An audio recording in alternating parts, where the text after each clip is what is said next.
أعوذ بالله من الشيطان الرجيم بسم الله الرحمن الرحيم الحمد لله رب العالمين والصلاة والسلام على رسوله الكريم وعلى آله وصحبه أجمعين.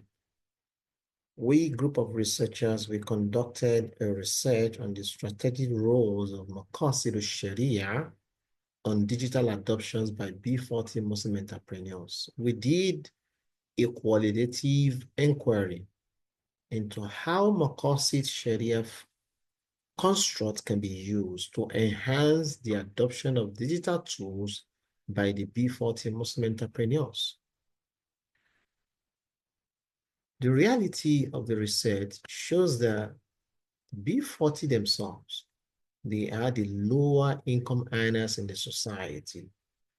However, they dominated the SME businesses and they are contributing a larger percentage to the GDP of the nation, especially Malaysia. But to what extent are they aligned with digital growth, considering their challenges of ethical concerns, religious concerns in the adoption of digital tools? There's no doubt about the fact that there are opportunities in digital tools, which increases the market access. It also increases their efficiency. It also increases their financial inclusion and the resilience of their business, especially during the post-COVID era, where all businesses are now going online away from offline. So looking at all these things, researchers, we were looking at to what extent can Maqasid construct be used to enhance the digital adoptions of these categories of people who are religiously concerned about some of the things that they've seen or they assume in the digital tools. How can it ensure their ethical concerns? Because Maqasid values will ensure ethical use, will also encourages or will promote sustainability, and will also address the cultural sensitive issues or concerns in the practice of the use of the digital tools.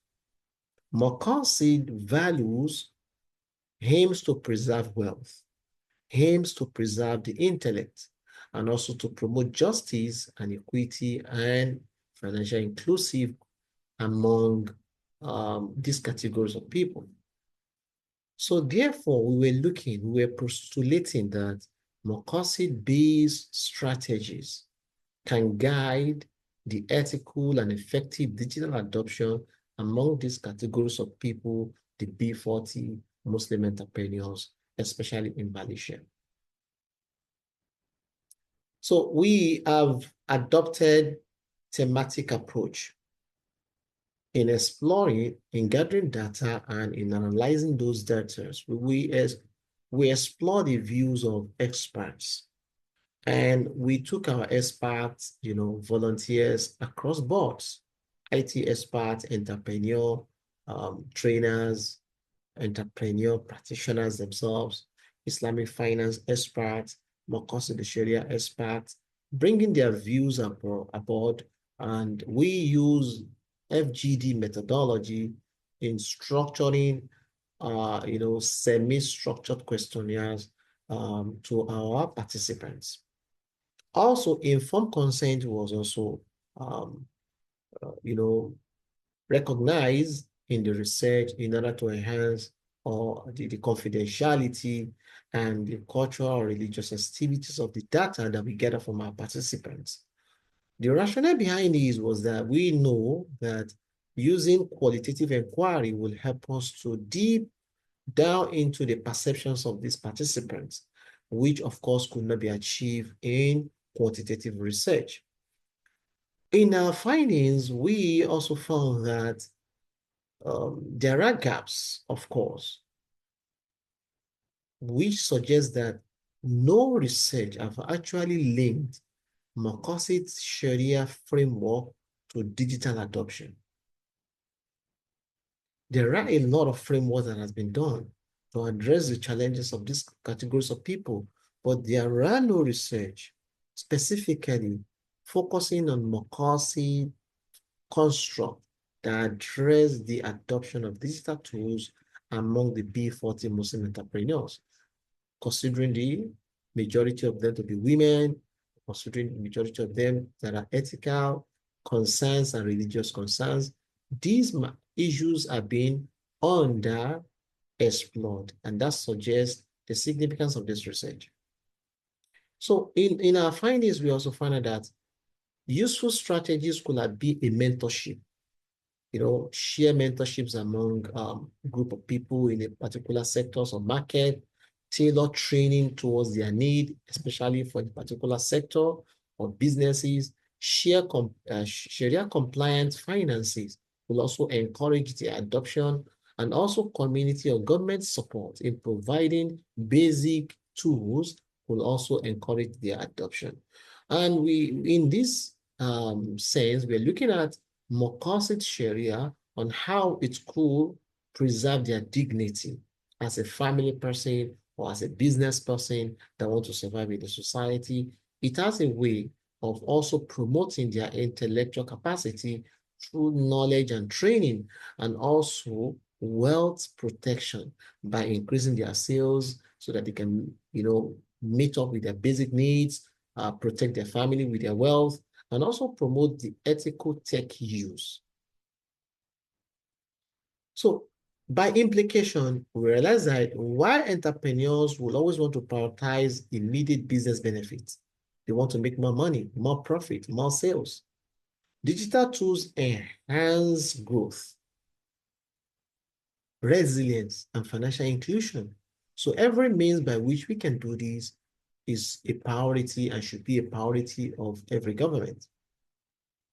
So as implication of our study, so we found that enhancing digital adoptions among these categories of people can well be improved or enhanced through community digital literacy. Many of this group of people, they belong to a community, they belong to a society, they belong to a set of people.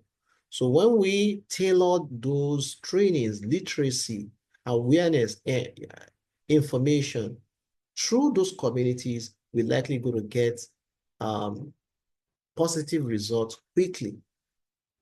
The local authority, the masjid, the mobile finances, this will enhance the hifzul akam, that is training, awareness, information, and hifzul mal, increase in sales, increase in profit to these B40 Muslim entrepreneurs. Sharia compliant finances, through microfinance, through conditional IBA, via the institutions of zakat and institutions of takaful, Islamic banking for digital businesses, all these will enhance their digital adoption. Also, Maqasid-based mentorship, people that are well advanced within the SME Muslim entrepreneurs will as well be paired together to share their experiences, their methodologies, and how they've been adjusting to the use of digital tools in their businesses. Track income growth and digital engagement ethically is also very important. Also, Islamic tech integration. A lot of technology tools available today are not Islamic integrations. So halal filters were not included. So by including halal filter, zakat calculators, ethical prompts, tools in those technology or in those platforms will enhance their hifz. So they have nothing to fear. It is filtered based on halal construct and also hifz. So some of the concerns and fears will have been filtered away, and this will enhance their adoption. So if in a nutshell, in this our research, we suggest that mentorship has a bigger role to play in enhancing digital tools. Community support has a role to play. Sharia compliance has a role to play. Digital literacy has a role to play.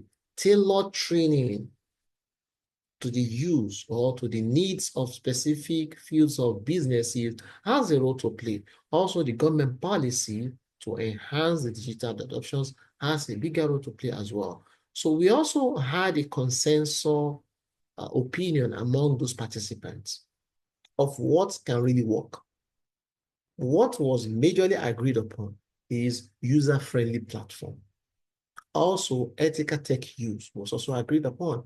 Balance, practical, and spiritual support will also help. Cybersecurity enhancement will also help in enhancing digital adoptions among those groups. We recommend that integrated Maqasid Shariah principles into those strategies, mentorship, community initiatives will have a long way to help in enhancing the adoption among those categories. We recommend that further research needs to validate some of our findings, whether through quantitative research or a triangulation, in order to be sure that some of these findings could be transposed into other society apart from Malaysia. Thank you for listening. Thank you for reading. Assalamu alaikum warahmatullahi wabarakatuh.